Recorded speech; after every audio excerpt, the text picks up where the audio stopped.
Let's go. Welcome on in to the Auburn Daily Show Friday edition. So glad to be back. I'm your host, Lindsay Crosby, Auburn baseball writer for AuburnDaily.com, also the host of Locked On MLB Prospects. And filling in for the lovely Harrison Tarr, we have Dylan Larck, host of The College Loop, a podcast covering all things Auburn sports. And Dylan, there's a big story in Auburn sports right now, obviously, as we're recording this on Friday morning. And it is that Auburn has won their first round matchup in the NCAA tournament, defeating Iowa last night, 83-75. And so now going to be moving on to Saturday. They will take on number 1 seed Houston at 6:10 p.m. Central on Saturday. They're in Birmingham. What were some of your takeaways, or I guess the big thing that stood out to you from the victory over Iowa? The biggest thing that stuck out to me was all week we've been preaching how this is going to be a Johni Broome needs to step up. Johni Broome needs to step up. He needs to do this. He needs to do that. And he did. That was something that I thought was very important to this game. He put up 19 points, I believe, pull out the box scores I'm talking, 12 rebounds, and put up 5 blocks on the box score. I think Johni Broome really proved that he is the best player on this team, and he should be the best player on the court at any given time, depending on who he's playing. But storyline after that, I'd go to the bench. Trey Donaldson, Katie Johnson, both put up 11 points. And I can go on about Katie Johnson. If you want a 40-minute show, just let me talk about Katie Johnson. I think the big takeaway, and like taking these one at a time, I think the big takeaway on Johni Broome is 19 points, 12 rebounds, 5 blocks. He was the first SEC player to break 15 points, 10 rebounds, 5 blocks in a game since Anthony Davis did it in 2012. Just pure dominance inside. And the big thing to me was Iowa had 2 front court starters that were fantastic scoring threats in Chris Murray, who I think is going to be an NBA pick, and Philip Rabraka. I think I always get this wrong. But he outscores both of them, and then he individually keeps them from hitting double digits in rebounds and has more blocks on them than the entire team. And it just felt like he was his kind of usual dominant self. And correct me if I'm wrong, but it feels like the new aspect of his game you've seen a little bit more recently has been his shooting from deep and what kind of element that can give this offense as you go forward, right?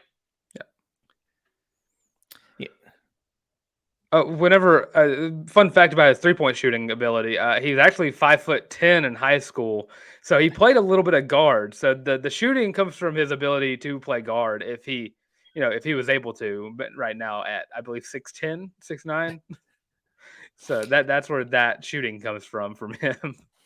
Definitely, big boy. And you talk about the bench doing well, and kind of like the impact that they had. When you look at this, you mentioned Katie Johnson, Trey Donaldson. I noticed that I think Iowa finished with more bench points than Auburn, but most of theirs came from one player. Auburn got contributions from a lot of different guys on the bench, and it kind of feels like that ended up being one of the turning points in the game, is how Auburn's depth was able to outlast Iowa's depth. Yeah, so Iowa put up 27 bench points. Auburn had 26, but 21 of the 27 for Iowa came from one player, Sanford. But looking at Trey Donaldson, I think this might have been a career high for him as of right now, just because we haven't really seen a shooting performance from Trey Donaldson. He's usually the facilitator coming on the court after Wendell Green, not really the shooting kind. He'll put up like a point, like 2 points or so. But last night, I mean, he didn't miss a shot. He 2 for 2 on free throws, 3 of 3 from the 3-point line. Mm-hmm. And me and Harrison Tarr talked about it yesterday on our reaction show that some of those shots were just heat checks. He made that first one, then why not throw up another one? Oh, 2 in a row, okay. Why not put up another one?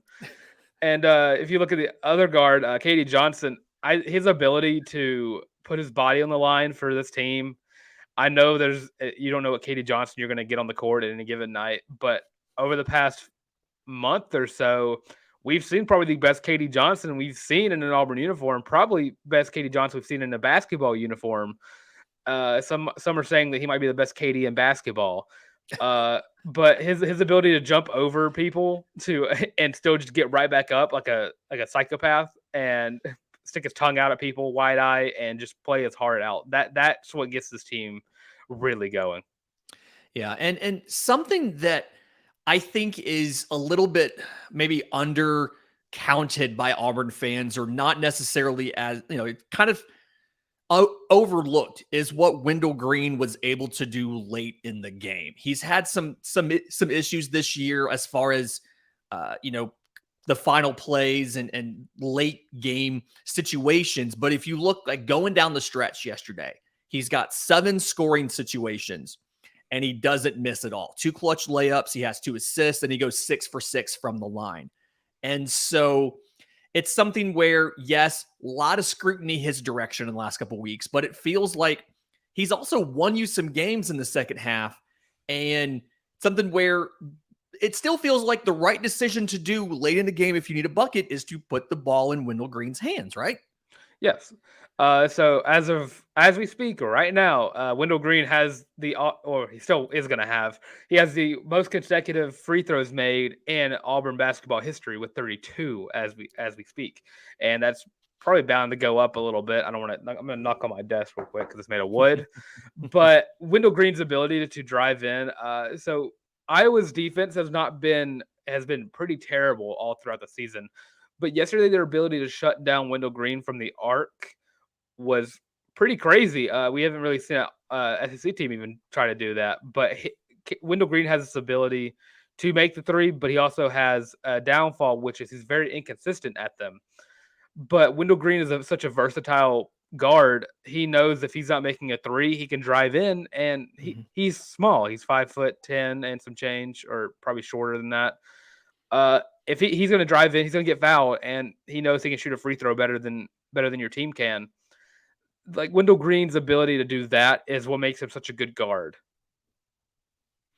Yeah, and it's something where you really feels like the team's kind of rounding into form here late, right at the right time. And I think, speaking of timing, I think it's kind of fortunate of the timing when you get Houston this Saturday. I mean, we're never going to celebrate an injury or cheer an injury, but if you look at the status of some of Houston's best players, Marcus Sasser gets pulled at the half of their win on Thursday night. They beat Northern Kentucky in the 16 versus 1 matchup, 63-52, and then guard Jamal Sheed is I think it's a knee injury he had on Thursday to go along with Sasser's groin. It's something where you have a question about whether either of those guys are going to be able to play on Saturday. And so what can we expect from this veteran Auburn team with this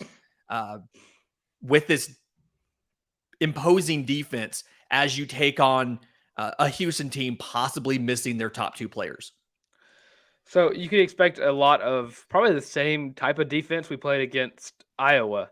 You're going to have a lot of switch zone where you're going to try to shut down the 3-point line, because Iowa was a great 3-point shooting team in the regular season. Houston has a lot of players who are over 32% from the 3-point line. You're going to probably see the same kind of defense offensively. You got to slow it down. Maybe they'll do it the same way they did it against Iowa. I'm just going to keep comparing the Iowa game because it's probably one of the best Auburn teams we've seen this season. Mm-hmm. But Houston isn't smaller than Auburn this time around. Auburn has to really rely on Johni Broome yet again, because looking at around, there's not a position I think on this. They don't. But they're all around the same size as Auburn. But the guard play, Wendell Green's 5'8", 5'9", 5'10", somewhere in that ballpark, if you want to count his hair or not. Marcus Sasser, 6'1", I believe, or 6'2", and Jamal Sheed is 6'1". You're going to be relying on Zep Jasper to shut down those guards from the 3-point line. I mean, Sheed is putting up 41% field goal percentage, and Sasser's 43.9%. You cannot let them get comfortable. You cannot let them shoot the ball. That's what you got to look for in this game.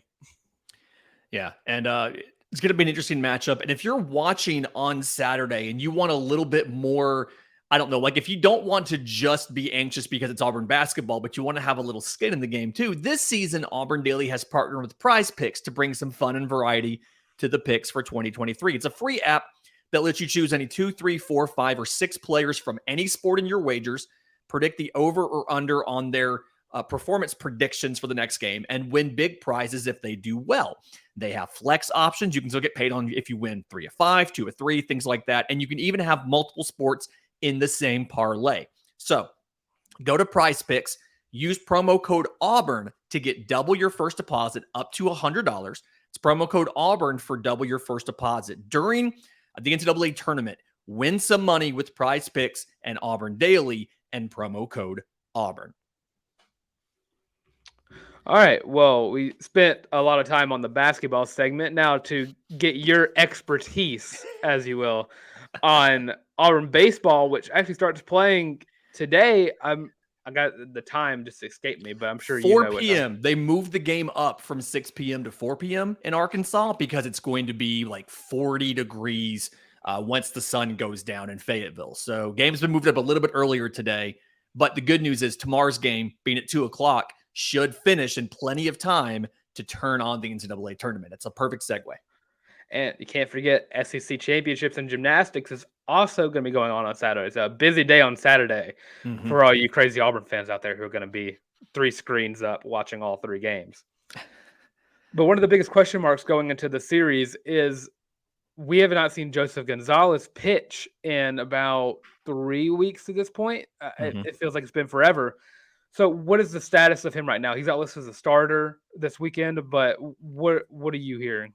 Yeah, so the official starters, Tommy Vale on Friday, Zach Crotchfeld on Saturday, and TBA on Sunday. And that was really contingent on Joseph's bullpen. They had him throwing yesterday morning before they were scheduled to fly out to Fayetteville.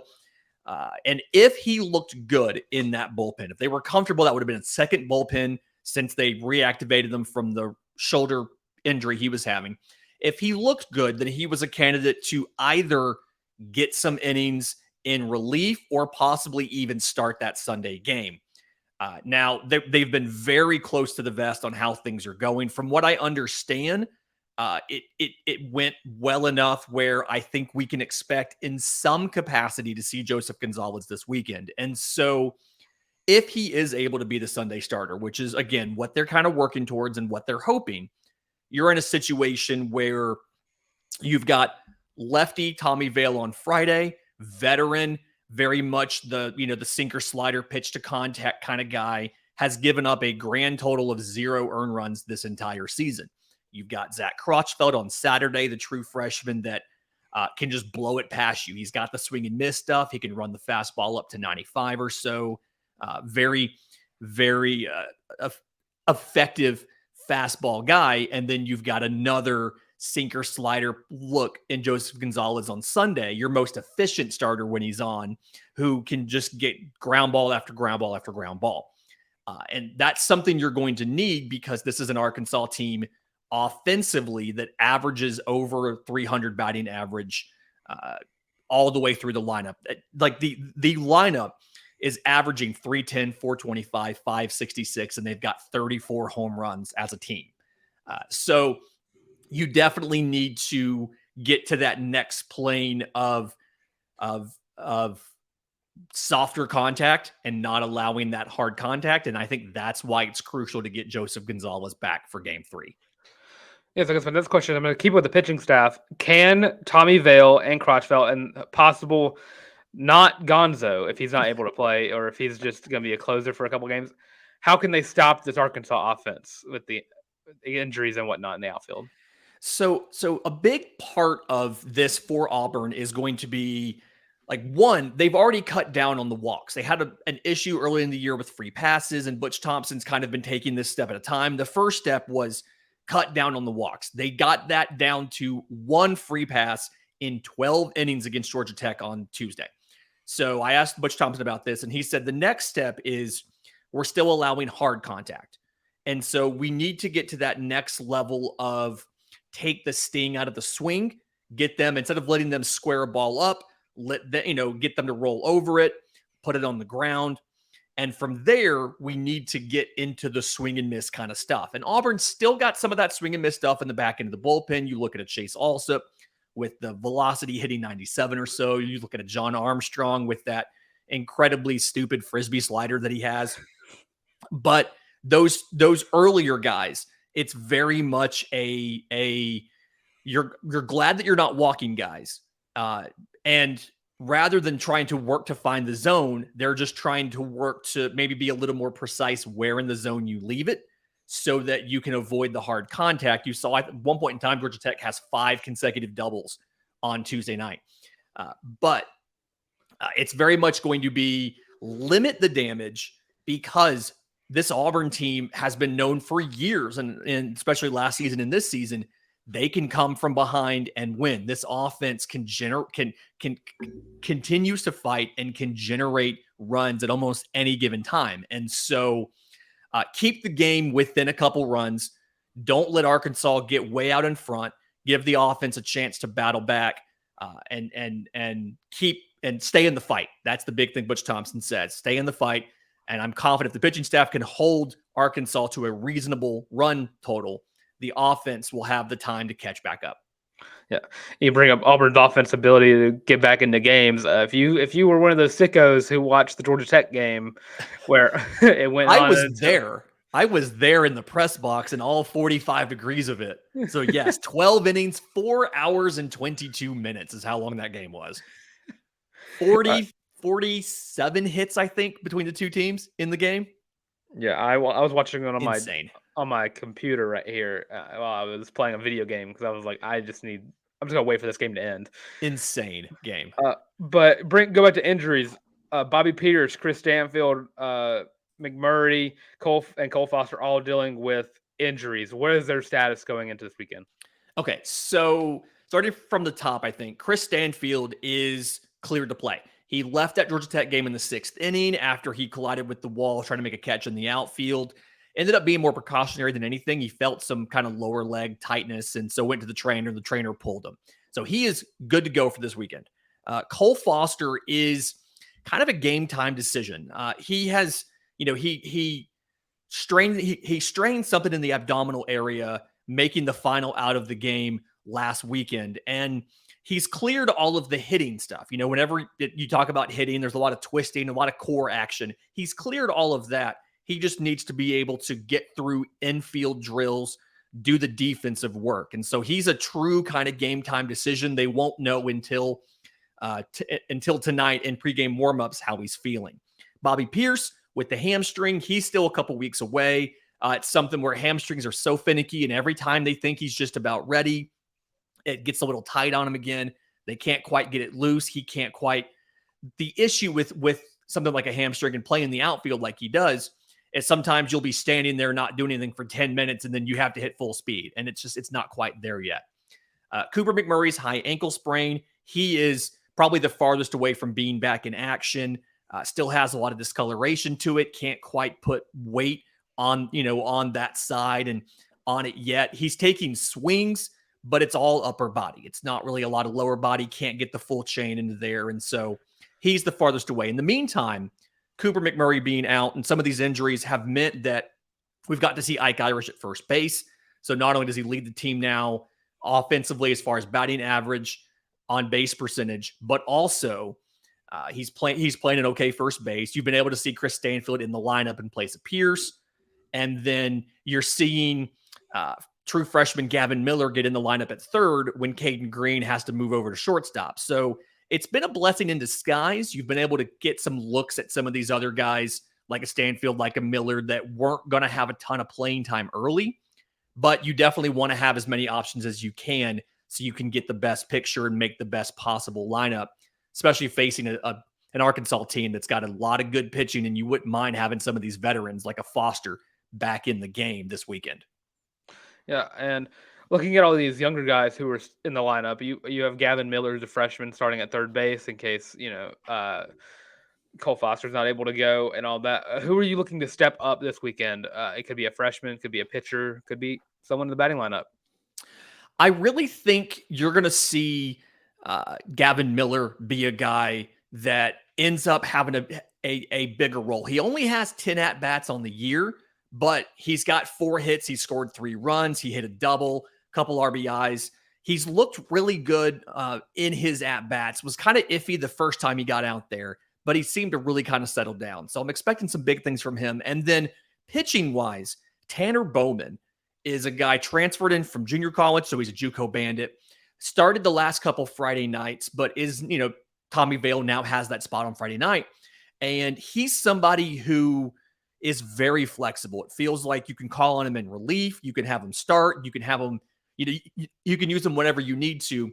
He's that guy that you just give him the ball and you say go, and he's going to give you everything in the tank. And so I look for, there's going to be some point in time this weekend. I don't know if it'll be when Tommy Vale comes out tonight. I don't know if it'll be Sunday when they realize that Joseph Gonzalez can't go. But Tanner Bowman's going to be given the ball, and I think he's going to be able to give you multiple very effective innings kind of at the drop of a hat. And it's just a very versatile weapon to have available to you as a swing man out of the bullpen. So I look for big things from Tanner Bowman. And then I've been very impressed with what I've seen from Chris Stanfield. He's already got 2 triples on the year. He's played 9 games, 35 at-bats, but already has 2 triples, slugging .714, which is one of the highest totals on the team. I think it's second highest behind Bryson Ware. So looking for him to have another big weekend as well in that larger outfield they have in Fayetteville. All right. My last question for you. So Yes. we've talked about it. Me and Tara talked about it. We've talked about it a little bit. How huge it'd be for Auburn to even steal 1 game out of this series because they just refuse to get swept ever. Because Auburn is not normal in any sport. That's a definite fact. So what are your chances that Auburn wins the series in Fayetteville? So don't necessarily know if Auburn's going to win the series in Fayetteville. Ultimately, I don't know how much you're going to be, or I guess I don't know how what you can expect out of the starters, right? As far as depth and as far as runs allowed. I am very, very curious to see what Tommy Vale does against an SEC lineup. He's done a lot of midweek stuff. It's been against non-conference opponents for the most part, not Power 5, excluding the one inning he got against Georgia Tech. So just not knowing what the starters are going to give you. And then obviously if you even have Gonzalez or not for Sunday, I'm not going to say Auburn's going to win the series. I do think Auburn's not going to get swept. They were one of 5 teams in all of college baseball last year that did not lose 3 consecutive games. So I don't think this is a team that's going to get swept. I do think they'll pick up at least 1 game in Fayetteville. If I had to put money on it, and really I'm looking at props more so than just actual games, but I'm thinking it's probably a 1-2 road trip. I do know that just about every SEC team, the coaches poll, they all picked Auburn to finish last in the West. Every SEC school is expecting to sweep Auburn when they bring them in, and they're expecting to win the series when they come to Auburn. So Auburn taking 1 game and challenging for the series, I don't think we'll know who's going to win the series until game 3. I think that's going to go a big way to kind of increasing the stature of Auburn baseball when it comes to their perception around the conference and in some of the more national media. Dylan, where can folks go to get more info about you and the stuff that you've got going on right now? All right. Well, if you want to follow me on Twitter, if you're watching, it's just right below me. But if you're listening, it is at your boy the Tank. That is at YABOI the Tank. Also catch me in the Auburn Daily Show every Monday and Wednesday. Monday with Lance Stahl, Wednesday with Harrison Tarr. Also catch me on any other show where Tarr can't cover. So like on Fridays by chance. Also follow me on the College Loop. That is my podcast where we talk about Auburn sports every Tuesday, Thursday, and Sunday. You can follow us anywhere. YouTube, Spotify, Apple Podcasts if you're into that. And of course, Twitter, the College Loop. There you go. I'm on Twitter at Crosby Baseball. My show, Locked On MLB Prospects, available wherever you get your podcasts and on YouTube. You can find the Auburn writing, auburndaily.com, as well as the Braves writing at bravestoday.com, covering the Atlanta Braves. Until Monday, enjoy the sports this weekend. This has been the Auburn Daily Show.